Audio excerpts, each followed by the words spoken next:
What is up, Waffle Gang? I do hope you are well. My name is Mark, and today we're checking out some more r/AmITheA.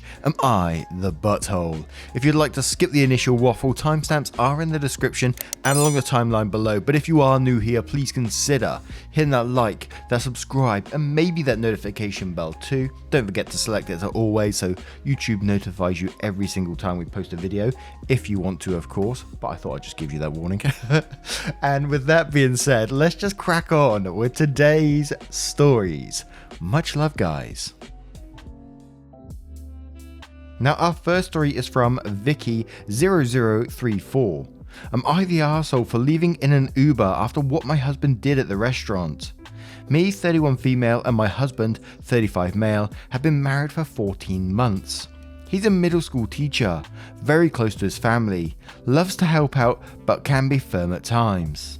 He adores his 1.2-year-old niece, his sister's baby. He always babysits when he's got nothing to do. I help with whatever I can. We haven't gotten out for a nice dinner in a while. I asked if we could go out to a new restaurant and try their food and have a good time together.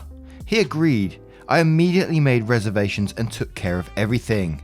Since I couldn't take the day off, I left work early and went to meet him there at the restaurant. I walked in and saw my husband sitting and his niece in a car seat by the table. I asked and he said his sister had work and wanted him to watch his niece. His family were out of town, so there was no one else besides him. I noticed the restaurant staff were giving us looks since it's not a child-friendly restaurant, and I was worried the baby'd cry or something. We ordered our meals while he was calming his niece down because she was crying out loud. He kept asking the waitress about stuff they don't have for his niece. I couldn't take the looks from people unable to enjoy their meals because of the noise husband's niece was making. Especially when he started singing You're Welcome from Moana movie while swinging her. I got up to the restroom. A few minutes later, I heard him arguing loudly.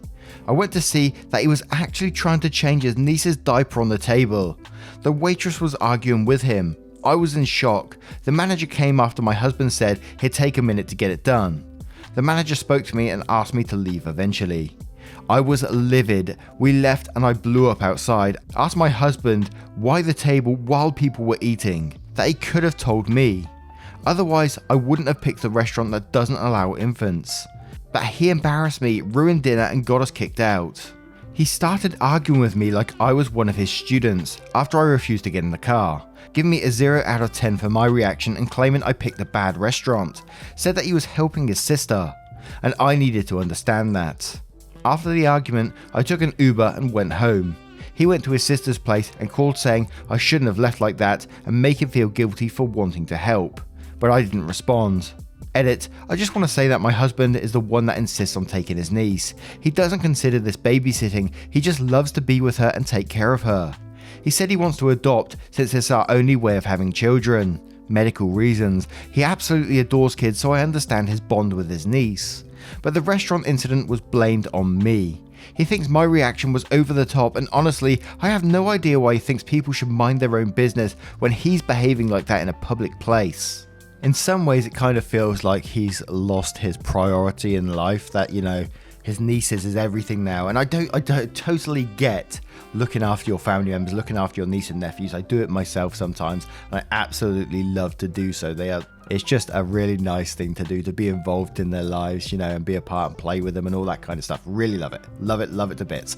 But, you know, this is your relationship. Your wife set up a nice meal for you two, and it's meant to be about you two. I think there comes a time where you have to say to your sister, look, we're going out for a meal that night, you need to find alternative arrangements.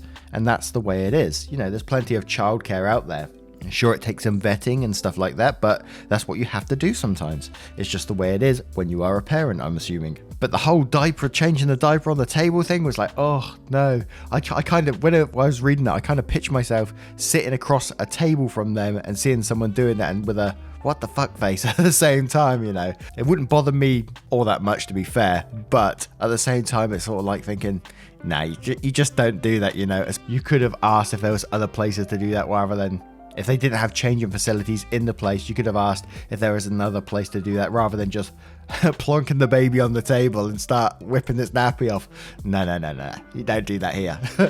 And then there was other questionable behavior as well when he gave you a 0 out of 10 for your reaction. And, the edit does bring some questions into play as well about, not being able to have children, and now he adores kids so much and he wants to adopt and his bond with his niece at the same time. I'm not saying there's anything dodgy or anything like that, but does throw some questions out there.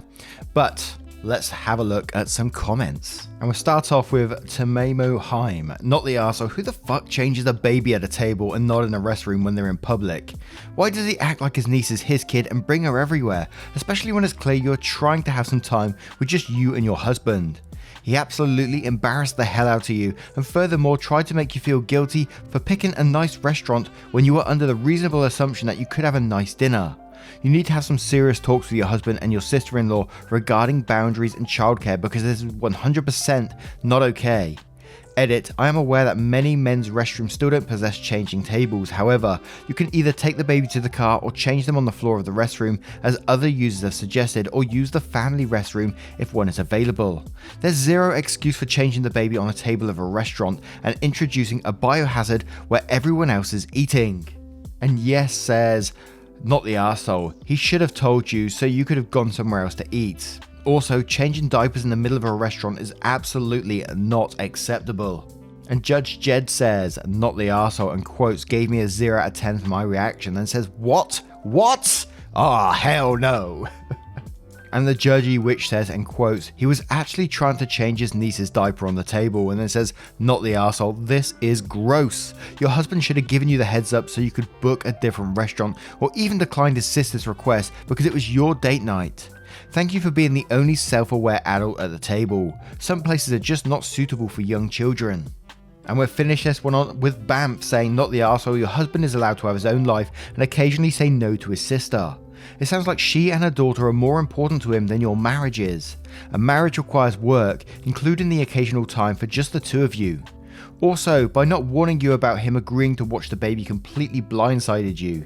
He made it so there was no way for you to object until the deed was done. This is pure manipulation. Your husband needs to learn that just because his sister has a crisis, that he does not need to step in at last minute every time, and by doing so, he's telling his sister that she can pull this time after time. Also, changing a diaper at the table, that is insane. Any functional adult knows to take the child to the restroom to do that.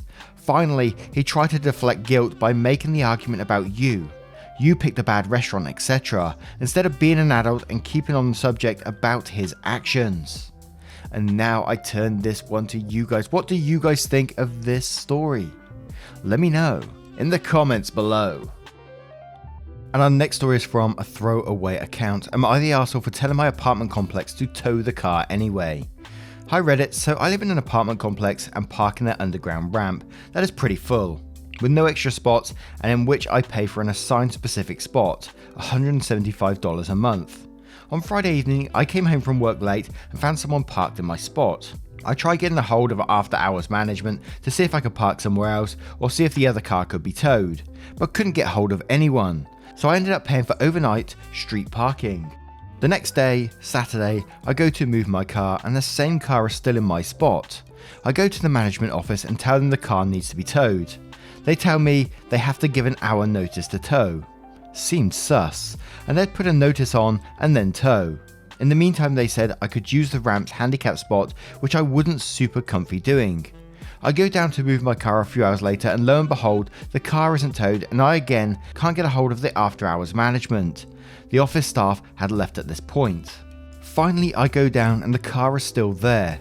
I'm furious at this point and go to the office and say the car needs to be towed immediately.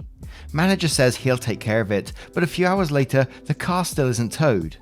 I complain and the manager says he learned the car belonged to a tenant's family member who was in town for a family emergency and had parked there inadvertently, and that they'd be home tonight to move the car and I could just stay in the handicap spot till then. I explained that I'm sorry that the tenant is having an emergency, but that I pay for the spot, haven't been able to use it all weekend, and that I don't like taking up a handicap spot from someone that needs it and needs to run errands. I don't want to come home to somebody potentially in the handicap spot and have to street park again. Manager implies that I'm a jerk and says he won't tow. So I say I will complain to upper management. So am I the arsehole for wanting this person with an emergency to be towed from my assigned spot? And there is an update right now which I'll cover because it doesn't really affect the main story. So it says ETA, small update, person is still in my spot. I told management I'd just call the tow company myself, but they wouldn't tell me the name of who we were contracted with. I tried to find the name, but it wasn't on any signs or in my lease paperwork. So I tried calling around and no companies I called would come. We'll update again tomorrow. This one is pretty simple for me in the fact that you pay for a parking spot, so you deserve that parking spot. I don't want to be all, entitled about it, but I don't think you are in any way in this situation at all. I think you've been more than accommodating up to that point. Absolutely should be demanding that spot, and I can't believe the people that you pay to be managing your spots are doing nothing about it. I'd be definitely asking for a reimbursement and threatening a lot more if you didn't get it. Where I used to live in Oxford city centre, it's right next to all the shops and all that sort of stuff. So we used to get a lot of cars coming in and parking in front of our garages and things like that, and just going into town to avoid the parking cost in the city centre. I mean, it is extortion. It's like £10 an hour there. Absolutely insane level prices, but at the same time, not parking in front of my garage. And my brother, he's a bit more of a hothead than I am, and his job is I don't know if this is context or not, but he does a lot of maintenance for big plant machinery, so diggers and stuff like that. He changes the tracks on the vehicles and fixes engine problems and stuff like that, and he goes off site to do that and all this kind of thing. So he's got his own van, and pretty heavy duty van, and whenever anyone parks in front of his spot, well, he doesn't mess around. He just ropes the car to his van and drags it away. And that's it. Yes, he could potentially get himself in trouble, but in his words, I don't give a shit. So yeah, you're absolutely not the arsehole in my eyes on this situation, especially when they're telling you to park in a handicapped spot too, when, like you said yourself, someone may need that spot and you don't feel right parking in it. And I don't blame you for that at all. And I can't believe they're even suggesting it. So absolutely not the arsehole. Let's check up some comments. An off-kilter pendulum says, not the arsehole. As someone in a wheelchair, I am very annoyed that anyone would suggest taking the handicap parking. I also agree with other points people have said. And Lolly says, not the arsehole, the manager could be lying and technically they could have the vehicle towed to the handicap spot. You pay for your spot. Edit, since I triggered someone, I need to specify I don't think it should be moved into the handicap spot. I said it because that's where management kept telling OP to park. I get pissed when randoms park in those spots too. And Luna Meow says, info, have you asked the manager if you can get a refund on parking plus remove the cost of street parking from your rent for the month? That seems like a reasonable compromise, especially if they do move the car tonight. Edit to not the arsehole. And OP replies, I did ask and they said no to both requests. And Walk to the Brook says, not the arsehole. This tenant has stolen your parking spot and management has failed to act. Definitely complain. Demand reimbursement for overnight parking as well as being inconvenienced. Even if the other tenant's family member is there for emergency, they can still take a few minutes and move their car. And now I turn it to you guys. What would you do in this situation if you was OP? Let me know your thoughts in the comments below. And our next story is from I Do Not Recommend. Am I the arsehole for not wanting to let my son's friend and former bully intern at my work? My son is a bit young for his age. He's sensitive and quiet and shy and a bit of an odd duck. He's on the spectrum and all in all, he's a prime cut in the jaws of a series of bullies at his school. The worst of them we'll call Derek. Derek was the ringleader of a group of boys who tormented my son all the way through middle school and into high school. He was taller, he was athletic, his parents were well off, and he was a class clown whose humour by all accounts had a mean streak, usually at my son's expense. My son would come home in tears and he would grow withdrawn and moody, and his grades slipped as he began to hate going to school, which he never had before. Every time I was able to pry out of him what happened, it was always Derek. I never actively hated a child until then. Fast forward to his sophomore year and it seemingly let off. I was happy because it seemed like the boys who had tormented my son had found another target or begun to grow up or whatever. The odd thing was what my son said about Derek. He said that he was sitting alone, missing school, not really interacting with anyone. Then it quite suddenly reversed. Suddenly my son was telling me that not only was the old Derek back, but turned it up far too high. He was now getting kicked out of classes for being disruptive. He was in the back of the class furiously scribbling in a notebook, not paying attention to what was going on. It all came to a head one day in my son's geometry class when Derek suddenly stood up from his furious scribbling and announced to the whole class that the school was just an illusion meant to leech off our energy, and then he threw a chair through the third floor window and attempted to climb out. He disappeared. Nobody heard hide nor hair from him until the beginning of their junior year, when he returned, a good 30 pounds heavier, and attempted to return to his normal friend group. Turns out he was diagnosed with bipolar 1 disorder and had been committed for a few weeks. Then his parents somehow managed to cajole the school into letting him back. Well, try as he might to return to living in the manner he was accustomed, he was no longer the class clown soccer player. He was now the crazy chubby guy who threw a chair out of a window. The one person who did give him the time of day, remarkably, is my son. I didn't even recognise the fat, greasy teenager standing in my kitchen with my son until he told me who he was. By now, that 30 pounds was more like 70. By the end of their junior year, they were friends. Which brings us to now. He's going to the same field as me. He's a freshman in college, or whatever the online equivalent is, and my son asked me if he could intern at my work. My first answer was no. Hell no. Fuck no. Do you know how many times I had to comfort you after he and his friends tormented you for almost 5 years? He got angry, told me Derek was different, said he's forgiven him and I needed to too. Am I the arsehole? And we're going to head straight to the comments with this one, with Queen Oreo saying, "Nice to see that you've raised your son to be a better person than you are. The kid clearly had problems, got treatment and made amends with your son. Now you're the one holding a grudge. As a parent I get it, but also as a parent, be better. You're the arsehole." And Keep Liking for Intelligence says, "You're the arsehole. Look at it from your son's point of view. He was tormented by this kid. Now he's getting to see the bully get bullied, and instead of smiling in retribution, somehow this amazing person has found it in him to make sure others don't go through what he did. You have a golden kid. I'd suggest that we could all learn something from your son." And International Eye says, "You're the arsehole. The reason the kid was a bully was because he had a lot of other problems in his life, so he took them out on someone else. That does not excuse his behaviour though. It is very clear that your son has forgiven this kid, since he seems to know he wasn't being awful because he's just an awful person. Again, he had a severe mental illness that can truly have an impact on your actions, judgment, etc. A shame that your son seems to have a lot more empathy than you." And I'mOscar.com says, "No one's an arsehole here. If you give them a chance, if we don't allow people to change, then we have to get rid of the idea of rehab, compassion and forgiveness. Would you really want a world where you couldn't grow, where you can't atone for things you've done wrong? We cannot accept forgiveness if we don't give forgiveness. On a more practical level, you're hurting and insulting your son by not accepting his judgment on his friend." And Captain Sadly Plank says, "Not the arsehole. It's good that Derek has changed, but he cannot change the past. You don't have to forgive him. He tormented your son and caused you years of anxiety and heartbreak. Your son was not the only one injured. It would be good if you could give him a chance, but his past actions have consequences. That's just the way life works." And now I turn this one to you guys. What do you guys think of this situation? It's a bit of a different one with everything involved. Let me know in the comments below. And our next story is from Bailey G. "Am I the arsehole for making my cousin walk home after not sticking up for herself?" Okay, so I'm 20 female and my cousin is 19 female. We were out at the park yesterday having a pretty good time. Then a girl that my cousin had issues with in the past starts to mock her with her friend. This was going on for a few minutes. My cousin isn't typically one to stand up for herself either.